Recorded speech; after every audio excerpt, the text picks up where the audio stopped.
A continuación, la presentación de Appgate.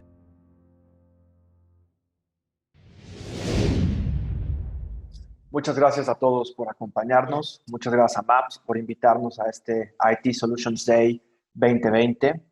Mi nombre es Carlos Bortoni, soy Regional Sales Director de Appgate para México y quisiéramos presentarles nuestra solución, nuestra oferta para poder entablar una relación con ustedes, para poder construir algo en conjunto y para poder colaborar dentro de sus organizaciones. Dicho eso, empezamos diciéndoles que Appgate es una empresa que se dedica a la confianza. Somos una solución que lo que ofrece es Trust as a Service, es la confianza como un servicio, es garantizar que sus redes van a ser un medio confiable para que ustedes puedan desarrollar lo que tienen que desarrollar al interior de sus organizaciones, al interior de sus empresas, reduciendo significativamente las vulnerabilidades, reduciendo significativamente el riesgo que toda exposición de recursos a través de la red implica. ¿Quién es Appgate? ¿Dónde estamos? Somos una empresa con presencia mundial. Somos una empresa que se dedica a proveer soluciones de defensa apoyadas con capacidades ofensivas. Hemos detectado a la fecha más de 11 millones de amenazas. Las hemos mitigado. Tenemos más de 1,000 clientes a nivel mundial, con presencia en 40 países, una compañía pequeña con más de 500 empleados y con un monitoreo constante de amenazas 24/7. Y estos son los problemas que resolvemos. Este es el contexto al que nos enfrentamos día a día, al que ustedes se enfrentan todos los días. El perímetro de la red se ha disuelto, la computación se ha vuelto híbrida. Es necesario redefinir el acceso seguro tanto a las redes como a los sistemas. Los fraudes financieros, los fraudes en línea, son cada vez más peligrosos, tienen una presencia cada vez mucho más fuerte y es necesario estar con una protección proactiva de cara a ellos. De la mano a que hay más fraudes, hay menos expertos en seguridad, son escasos y nos enfrentamos a que los adversarios son cada vez más sofisticados. Y entonces hay que intentar equilibrar la balanza, hay que sumar esfuerzos para que podamos hacer frente a estos atacantes y, bueno, aprovechar las tecnologías que hemos estado desarrollando, las tecnologías de punta, las tecnologías disruptivas que tenemos para hacer frente a estas amenazas. Hacer uso del machine learning, hacer uso del análisis investigativo que tenemos para podernos apoyar en ello y para poder cumplir con los requisitos regulativos, con las auditorías, con las legislaciones que cada día ponen más el acento en este manejo, por un lado, tanto de los datos como en la protección de nuestros usuarios. Dicho eso, y antes de dar paso a la plática que vamos a tener a continuación para profundizar en nuestra solución, me gustaría platicarles sobre esta idea, sobre este concepto de que el hackeo de las personas es algo que ha estado sucediendo durante toda la historia de la humanidad y que lo tenemos documentado al menos desde el siglo XVIII. Y sé que ustedes constantemente, y sé que más de uno de mis compañeros fabricantes les habrá estado platicando del panorama continuo de evolución de las amenazas, de cómo estas amenazas cada día crecen más y más, cómo hacer frente a ellas se vuelve cada día más complicado y nos vamos quedando rezagados ante las amenazas. Y estoy casi seguro que habrán enfrentado o se habrán encontrado con una gráfica similar a esta a lo largo de sus vidas, que algunos proveedores de seguridad, algunos fabricantes les habrán presentado una gráfica como esta, donde mostramos la evolución de la tecnología por un lado y de la mano con esa evolución de la tecnología mostramos también que las ciberamenazas han ido subiendo. Y entonces a cada etapa del desarrollo tecnológico y de la era del Internet corresponden ataques que han ido apareciendo. Aparecen los hackers, aparecen los virus, los ataques web, los troyanos, tenemos fugas de información, de repente ya aparece por ahí del año 2000 el robo de identidad, los hacktivistas, el cibercrimen, el malware, el ciberterrorismo, etcétera, etcétera. Parece un cuento de nunca acabar. Lo curioso es que nosotros como fabricantes lo que les ofrecemos a ustedes es un anti-algo. Tenemos una solución anti-hackers que ustedes pueden comprar. Tenemos una solución anti-robo de identidad. Tenemos una solución anti-ciberterrorismo, anti-malware, anti-ransomware, etcétera, etcétera. Siempre hay un anti-algo que les permite a ustedes mantenerse un paso atrás de la amenaza. Y esto a mí, por lo menos, y creo que ustedes tendrán este mismo sabor de boca, me deja la sensación de que lo que estamos comprando y la forma en la que estamos enfrentando el cibercrimen es utilizando un jarabe para la tos. No tiene nada de malo, ojo. No estoy diciendo que dejen de comprar jarabes para la tos, que eso no sirve de nada. Al contrario, el jarabe para la tos ayuda, pero ayuda para mitigar los síntomas del malestar. Ayuda para que la garganta no nos arda, ayuda para reducir el dolor de cabeza, ayuda para abrir los pulmones y que podamos respirar mejor, pero no nos va a curar del virus, de la gripa, no nos va a curar ese catarro que tenemos y que nos está haciendo sentir verdaderamente mal.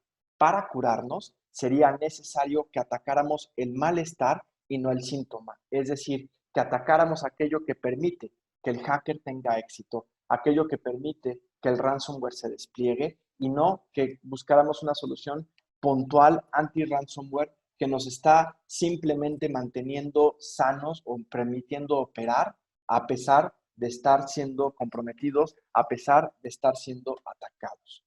Supongo que todos ustedes conocen este tema del príncipe nigeriano, esta promesa que de verdad es bueno recibirla y uno agradece cuando te llega un mensaje de texto, cuando te llega un correo electrónico con alguien que puede ser un príncipe nigeriano o un supuesto príncipe nigeriano, o puede ser una mujer que está a punto de morir y quiere dejarle su herencia a una buena persona como nosotros, o puede ser alguien que trabaja en un banco y se encontró que hay unos fondos que nadie ha reclamado y que los quiere compartir contigo. El patrón es el mismo, siempre es alguien con mucho dinero que necesita ayuda para poder disponer de ese dinero.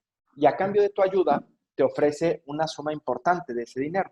Te ofrece miles de millones de dólares. Resulta bastante atractivo. Lo único que te pide a cambio es que tú deposites $500 en una cuenta bancaria para que él pueda empezar a sobornar a los guardias, a la gente de seguridad, a la gente de finanzas, a quien tenga que sobornar para poder liberar este dinero. Y dentro de un par de días o en unas horas te vuelve a escribir y te dice, oye, avanzamos, logramos sobornar a esta persona, el dinero se está moviendo, no había contemplado que necesitamos pagar estos impuestos para poder liberar el dinero. Y son $500 más. Y entonces la relación costo-beneficio sigue conviniendo, ¿no? Porque por $1,000 te están ofreciendo millones de dólares a cambio y entonces tú vuelves a hacer este segundo depósito.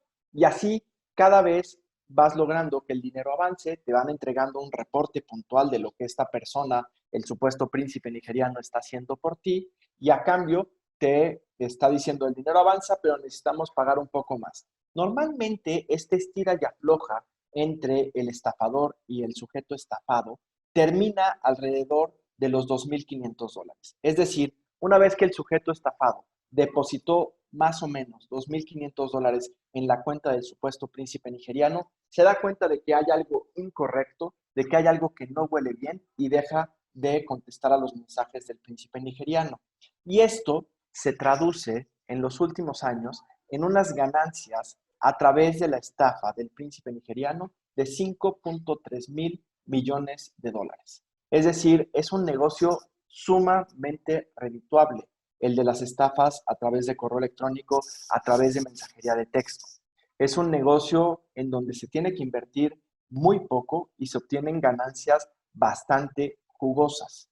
Si bien la persona estafada de repente se baja del barco y deja de participar, esto no quiere decir que deje de ganar dinero aquel que lo está estafando o aquellos que lo están estafando. Sin embargo, y aquí viene la parte que a mí en lo particular me resulta sumamente curiosa. La estafa del príncipe nigeriano, con ese nombre como la conocemos, apareció en los años 80, es decir, apareció previo a que el Internet fuera de uso masivo. Apareció en un país, Nigeria en efecto, donde evidentemente el Internet tardó mucho más que en Occidente para ser de uso masivo y apareció a través del correo postal. Y el origen de esta estafa, que es de los años 80 con este nombre como lo conocemos, se remonta a finales del siglo XVIII, principios del siglo XIX. Es decir, estamos hablando que se remonta a los años 1800 y era una estafa a través de correo postal, se conocía como la estafa del prisionero español y consistía en exactamente lo mismo que les describí hace rato. Un supuesto prisionero inglés capturado en España por error necesitaba sobornar a los guardias españoles con alguna cantidad para poder regresar a Inglaterra y disfrutar de su cuantiosa fortuna. A cambio de que tú, desconocido, lo ayudaras a liberarse de este injusto encarcelamiento en España, te ofrecía la mitad de su fortuna. Y lo único que necesitaba es que le mandaras vía correo postal algo de dinero para que él pudiera empezar a sobornar a los guardias. Funcionaba igual, era la misma lógica, era un poco más lento porque dependía del correo postal, era menos masivo porque no tenía este alcance gigantesco que tiene el Internet, pero la lógica de la estafa era exactamente la misma, no cambiaba nada. El tema y la pregunta que me hago yo y que me gustaría hacerle a mis compañeros fabricantes es ¿por qué seguimos insistiendo ante los clientes que las amenazas han cambiado? ¿Por qué seguimos insistiendo a los clientes que nuestro panorama es uno altamente cambiante cuando la segunda estafa más popular a través de correo electrónico sigue siendo la del príncipe nigeriano? Desde 1800 a la fecha. Es decir, llevamos más de 200 años viviendo con la misma estafa, haciendo exitosa una misma estafa y no hemos logrado solucionar el problema. Y el problema, como les decía al principio, no es una cuestión tecnológica, es una cuestión de confianza, es una cuestión de lo que le permitimos hacer a los usuarios a través de las redes. Creo que esta persona, James Bethke, lo define perfectamente. No son estafas técnicamente sofisticadas, no son estafas que contengan un alto nivel de programación, que utilicen inteligencia artificial, sistemas automatizados, etcétera. Son estafas que están basadas en la ingeniería social. Y ese es el meollo del asunto. Cuando nosotros protegemos nuestras redes, cuando nosotros protegemos a nuestra organización basándonos exclusivamente en una protección perimetral, lo que estamos haciendo es dejar en manos de nuestros usuarios que la puerta se mantenga cerrada o sea abierta.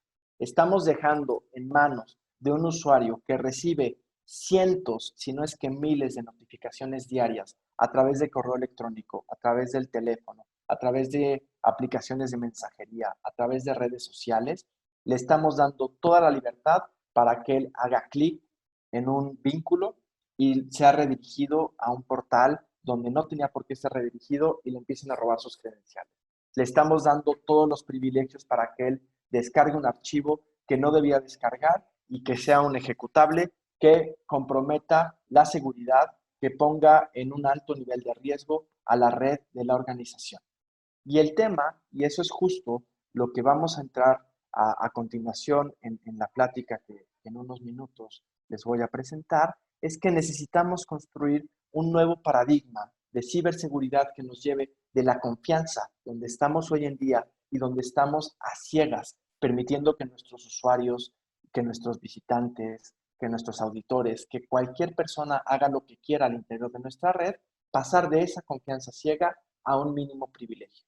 Y para hacer esto, para construir este nuevo paradigma, necesitamos basarnos en tres principios rectores. Permitir el acceso a todos los recursos de forma segura, independientemente de la ubicación del usuario, porque el hecho de que el usuario esté dentro del perímetro o fuera de la oficina no significa que el usuario sea un usuario seguro o un usuario riesgoso. Lo que necesitamos es tener la capacidad de valorar que ese usuario es quien dice ser, que ese usuario es la persona que estamos esperando que se conecte y que no es alguien que está robando sus credenciales o alguien que se parece al usuario y permitirle acceder a los recursos sin mayor problema. Dos, adoptar una estrategia de privilegio mínimo con este usuario. Es decir, adoptar una estrategia donde el usuario tenga acceso de forma exclusiva a los recursos que debe tener acceso y no a todos los recursos de la red. En otras palabras, reducir la superficie de ataque, reducir la sobreexposición de recursos que tenemos desplegados a lo largo y ancho de nuestra red para que el usuario vea solo lo que debe ver y todo lo demás sea como si no existiera para él. Todo lo demás quede invisibilizado, todo lo demás quede encapsulado, quede aislado de su acceso. Y tres, mantener un registro continuo de todo el tráfico en búsqueda de actividad sospechosa. ¿Para qué?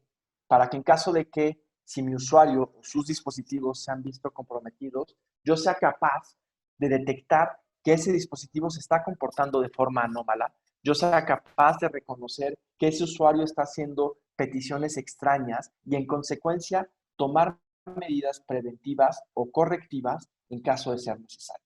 Si adoptamos este nuevo paradigma de ciberseguridad, si somos capaces de evaluar a mi usuario, que el usuario sea quien debe ser, que el contexto de conexión de mi usuario no está poniendo en riesgo a la red de toda la organización, que su postura de seguridad es una postura válida y es una postura en la cual podemos confiar, entonces vamos a poder entender esta oferta que estamos haciendo con AppGate para poder entregar la confianza como un servicio y para poder construir una arquitectura de ciberseguridad mucho más robusta que permita a las organizaciones hacer aquello que tienen que dedicarse, concentrarse en aquello que deben estar haciendo y confiar en sus usuarios y confiar en que el usuario ni siquiera por accidente los va a poner en riesgo.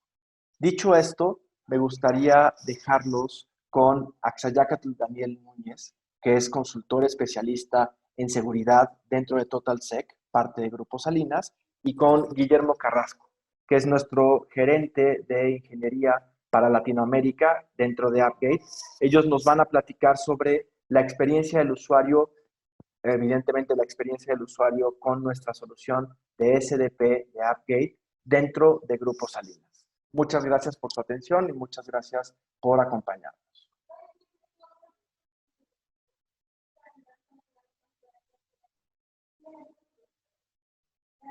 Muchas gracias, Carlos. ¿Cómo estás? Bien, señor. ¿Tú cómo va todo? Todo bien, gracias. Pues sí, Excelente. justamente aquí tenemos, ya nos presentó Carlos. Yo lidero la parte de ingeniería para AppGate en Latinoamérica y tengo el gran placer, el grato placer de poder platicar aquí con AXA. Ya tengo algunos años de conocerlo. Entre los que estamos acá en el gremio de las fábricas lo conocemos, súper respetado, mucha experiencia ahí de AXA. Y créanme que él no se deja impresionar por cualquier tecnología, ni tampoco a la primera dice, wow, esto hace magia y lo quiero. Para nada. AXA es duro, AXA sabe bastante, maneja diferentes partes de la red. Es una de las pocas personas que conozco que hablan integralmente seguridad y redes. Y pues bueno, eso nos lleva obviamente a un nivel mayor en cuanto al tema de esta adopción de nuevas tecnologías. Y sobre todo hablando de ciberseguridad, que mucho hablaba Carlos, ¿no? Respecto a ello. De pronto estamos legados, heredados en herramientas que son tradicionales o que son puntuales. El tema es de que ahora el ciberatacante, pues bueno, no se va solo por un lado, tiene diferentes formas de llegar, ¿no? Antes se trataba de vulnerar un firewall, antes hace 2 décadas, ahora ya no, ahora es cómo llego desde adentro. Entonces, la plática va a girar un poquito en torno a cómo ha ido este tema de tecnologías emergentes, necesidades emergentes, y obviamente que este tema de la cuarentena pues nos puso de pies, ¿no? Hacia arriba, porque cambió la historia drásticamente. AXA, buenas tardes, bienvenido, ¿cómo estás? ¿Qué tal, Memo? Muy bien, muchas gracias. Gracias por la invitación. No, hombre, gracias a ti por estar acá con nosotros. AXA, me gustaría, empezando por el tema de tú llevas ya una vida recorrida en el tema de ingeniería, implementando soluciones y ayudando justamente a estrategias de ciberseguridad, de protección. Primero me gustaría si nos puedes comentar un poco de tú cómo has visto esa evolución, AXA, porque te tocó estar en la vieja escuela y te tocó estar en la nueva, ¿no? Que el otro día justo platicábamos de cómo ha cambiado el tema de que ahora se cree que llegar y la caja la conecta a la corriente y hace todo, ¿no? Y en realidad debes de traer un montón de cosas atrás que respalden el cómo entender seguridad y obviamente el cómo entender protegerlo. ¿Tú qué opinas, Axay? Sí, mira, afortunadamente, como bien lo mencionas, ya llevo rato en este negocio. Actualmente tenemos un grupo que lo diré a nuestro jefe, donde tenemos un laboratorio de seguridad, ¿no? Nosotros día a día vemos las nuevas herramientas que hay en el mercado y lo que pueden aportar, y fue de este modo que llegó Upgrade, ¿no? Hacia nosotros, buscando cubrir una necesidad que no lo teníamos con otros fabricantes. Sí, como bien lo comentas, la seguridad ha ido evolucionando. Ya no solo necesitamos cajas, ¿no? Por ahí también hace algún tiempo surgió la idea de tener un machine learning donde pudiéramos aprender cómo se comporta, ¿no? Pero sin embargo, tenemos que hacer una conjunción dentro de la vieja escuela, de lo que ya traemos nosotros, cómo proteger esa parte, cómo proteger lo que hoy en día nos está atacando y ver hacia el futuro, ¿no? De lo que nos pudiera, los nuevos retos en parte de seguridad que se vienen presentando. Entonces, creo que para este caso, Upgrade a mí me pareció una buena solución y bueno, pues fue implementada aquí en Grupo Salinas, ¿no? Buenísimo. Antes platicábamos del tema este, ¿no? De cómo revisar quién es, ¿no? Porque platicábamos, oye, de pronto tengo equipos, tengo dispositivos que están en la red, o tengo agentes remotos, ¿no? Pero ¿cómo validar que realmente sea, ¿no? O la otra, que fue uno de los casos, ¿no? Oye, tengo infraestructura por acá, estoy administrando identidades y revisando las palabritas de usuario y contraseña, pero faltaba el tema de tráfico lateral este-oeste, ¿no? Que recuerdo cuando hicimos las pruebas que decías, wow, no lo veo. Y eso era una parte, ¿no? De las necesidades ahí. Ahí como Gapgate de SDP de pronto te dio un giro ahí a cómo venías operando, a cómo está tradicionalmente segmentada ahí la red. ¿Tú qué nos puedes platicar de eso, Axa?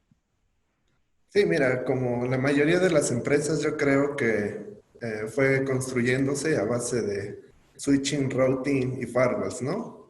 Entonces, hoy en día ya eso no es suficiente. Eh, Upgate llegó a nosotros por la necesidad de tener cubierta una infraestructura donde está la mayoría de los datos críticos de nuestra empresa y simplemente pues queríamos hacer una VPN contra un firewall que estaba enfrente de nosotros y pues con eso cubrirlo, ¿no? Y si bien lo cubríamos con el tráfico norte-sur, pero el este-oeste no. Ya que un usuario pues, o sea, podía entrar a un servicio, a un servidor que estaba dentro y podía hacer movimientos laterales, ¿no? Esos movimientos laterales, pues es difícil, ¿no? Hoy en día con cualquier herramienta verificarlo. Y bueno, a mí me sorprendió gratamente Upgrade en el hecho de que podíamos ver eso, ¿no? O sea, nosotros con el contexto de identidad de quién se puede conectar a qué, cuáles son los recursos que se deben de conectar a qué, fue un gran apoyo para nosotros, ¿no? Porque hoy en día, por ejemplo, tenemos un Active Directory. El Active Directory sabemos que tiene muchas conexiones hacia diferentes servicios, ¿no? Pero ¿qué pasa si hoy en día vulneran un equipo y tratan de comprometer el Active Directory, ¿no? Hay demasiados puertos abiertos, ¿no? Entonces, ¿cómo vas a saber cuando haces un análisis forense cuál fue tu vector de ataque, ¿no? ¿Por dónde te atacaron? Entonces, bueno, con esta solución de Upgrade, pues nosotros, en primera instancia, como la mayoría de los clientes, no se sabía qué se tenía conectado en la red, ¿no? Entonces el Active Directory, bueno, pues sí, entregaba los servicios, pero no sabíamos hacia dónde, ¿no? El hecho de poner Upgrade, decimos, bueno, si tú tienes 5 servicios, solo te voy a dar acceso a esos 5 servicios, pero ¿qué pasaba el día que bloqueábamos los demás servicios? Nos dábamos cuenta que había mucho más conexiones, ¿no? Entonces esas conexiones había que mapearlas, había que decir, bueno, este es tráfico válido, no es tráfico válido y por qué se están conectando, ¿no? Entonces todo eso nos ayudó a incrementar la seguridad en esa parte de la red y bueno, ha sido mucho más fácil, ¿no? El manejo de toda esa seguridad ahí adentro. No, buenísimo, Axa. Y justamente tocaste dos puntos importantes que complementan lo que decía Carlos. De pronto podemos tener el con qué me estoy protegiendo, pero ahí no sabemos el por qué, una. Y luego el otro es cuándo y cómo, porque al final de cuentas lo dijiste bien y creo que la descripción quedó perfecta y me queda claro que detentes el tema de cuando has estado en medio de un ataque. Te llega un ataque o tienes por ahí una exfiltración o algo por ahí, híjole, ¿qué puertos tenía abiertos la máquina? Pues 65.535. Atínale a por cuál te pegaron. Es complicado.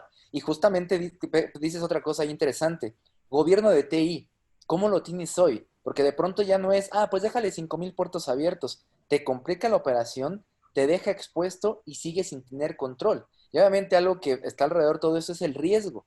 El riesgo de tener una máquina con X cantidad de puertos abiertos nos lleva a una historia que de pronto deriva en, tú sabes, de las cosas que nos hemos enterado, un CISO que ya no está por aquí, un gerente de TI que está por allá, etcétera, porque obviamente ser lax en seguridad al día de hoy, pues obviamente es un tema que le conviene mucho a los ciberatacantes. Y justamente de eso, Axa, que comentas, yo me iría al otro punto. Hay una tendencia justo al tema de controlar los accesos, ¿no? Porque ahorita hemos hablado de ese movimiento lateral, pero como tú sabes, de pronto tengo usuarios que llegan desde afuera, desde la calle, desde su casa. COVID nos enseñó que no estábamos preparados para ir a teletrabajar. Sin embargo, estas personas se conectaban, pero solo basabas tu confianza en credenciales.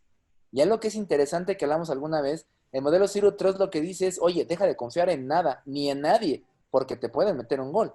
Y justamente ahí es donde hablábamos, oye, ¿cómo yo hago para validar un usuario que no sean sus credenciales? Y la plática se empieza a extender, ¿no? Pues es complicado. Pero ahí decíamos, bueno, ¿qué pasa si hacemos un cruce de cierta información, que bien decías tú, de la identidad digital que tienes para empezar a hacer un control distinto? Y entonces vas a tener elementos como la MAC address, el hostname, el horario, los días, etcétera, etcétera. Y eso obviamente estamos estoy acostumbrados a que era un tema de red. Y ahora es un tema basado en host, que creo yo eso facilitado, ¿no? ¿Qué nos puedes contar? Sí, claro, digo, la verdad es que no estábamos preparados para este tipo de cosas. Y sí, bien, como lo dices, ¿no? Hay muchas herramientas que por ahí era complicado la parte de una postura de seguridad en ellos, ¿no? Entonces, bueno, sí lo podías hacer, necesitabas una herramienta para eso, ¿no? Con tu tradicional VPN necesitabas un firewall, otra herramienta, ¿no? Entonces, para hacer la integración de todos esos dispositivos se volvía muy complejo en la operación, ¿no? Bueno, aquí en grupo hay distintas partes que manejan distintas partes de la red, ¿no? Entonces, para hacerlos converger a todos era un caos, ¿no? Cuando pasa algo, oye, modifícale este usuario, no, pues yo no lo hago, lo hace otra persona, lo hace otra persona, ¿no? Entonces, la verdad es que era muy complicado. Hoy en día con AppGate, pues tenemos una postura de seguridad en dentro del host, ¿no? Que es muy importante. Nosotros tenemos nuestras computadoras, si bien tenemos un hardening fuerte, entonces nos vamos a nuestra casa y podríamos conectarnos desde otra computadora, hacer exfiltración de datos y bueno, nadie se iba a dar cuenta, ¿no? Hoy en día ya tenemos más información, que eso se agradece bastante, y aparte pues tenemos una postura de seguridad, ¿no? Donde si bien lo que hemos visto con AppGate es que no necesitamos primero conectarnos a la red y después autenticarnos, ¿no? Primero se hace una autenticación y posteriormente, bueno, si tienes esa autenticación, eres un usuario válido, eres un host válido, y posteriormente vemos si tu host o usuario tiene las características para conectarse, ¿no? Y esa conexión también va validada, ¿no? Entonces son muchos puntos de seguridad que podemos cubrir con una sola herramienta. Y eso es maravilloso. Alguna vez me decías como cuántas horas te reducía de operación, ¿te acuerdas? Sí, no tengo idea, pero sí, digo, el hecho de que quede en manos de la operación de una sola área y no que dependa de tres, son demasiadas horas, ¿no? Claro, totalmente. Y son costos. Digo, finalmente el asunto es lo que tú dices, y lo digo abiertamente, las empresas que conocemos no se dedican a seguridad. O sea, son una empresa que se dedica a retail, una empresa que se dedica a medios, una empresa que se dedica a distribución de bebidas, etcétera. No son de seguridad. Entonces, de pronto, justamente el tiempo que le inviertes, tanto para quien opera como para la operación per se, solamente consume, ¿no? Y justamente decías algo ahí bien interesante.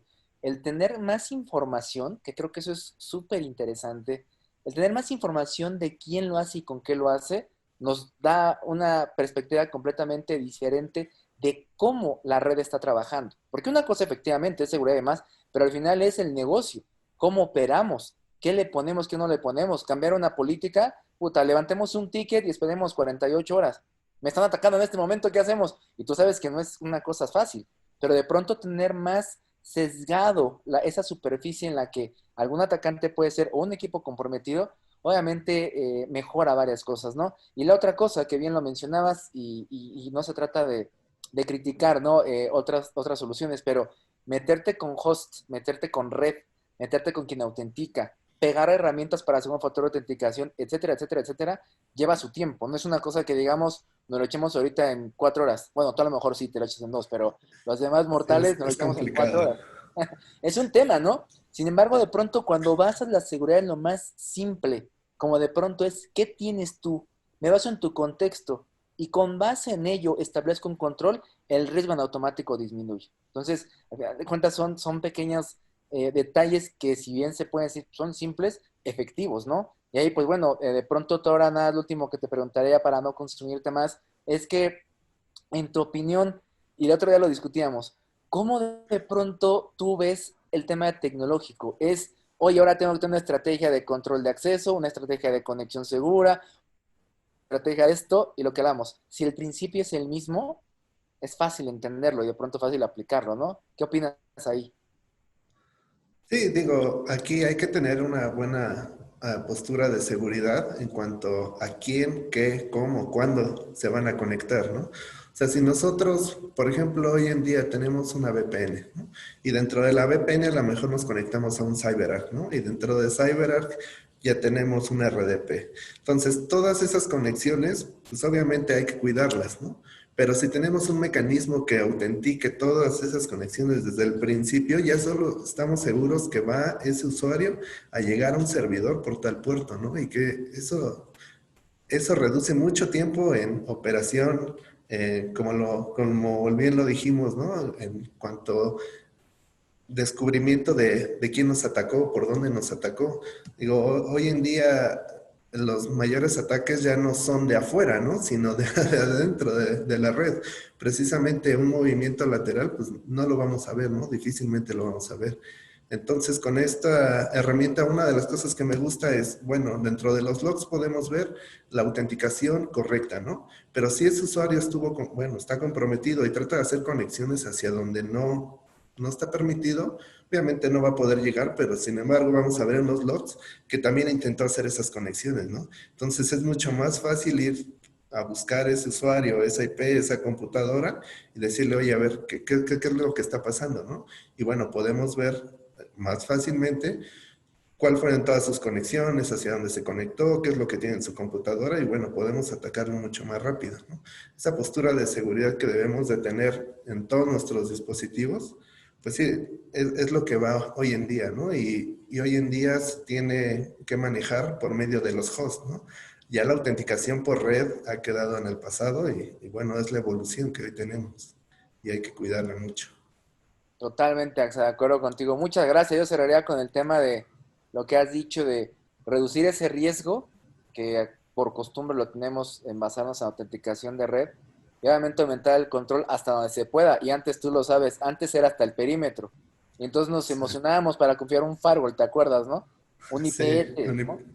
Pero al día de hoy, bien lo dices, el ataque es adentro y tenemos que cambiar la estrategia. O sea, si el atacante lo cambia, cambiémoslo nosotros. Y ahora el control va hasta el host, hasta adentro, hasta ese servidor, hasta la cocina para justamente buscar frustrar el ataque, ¿no?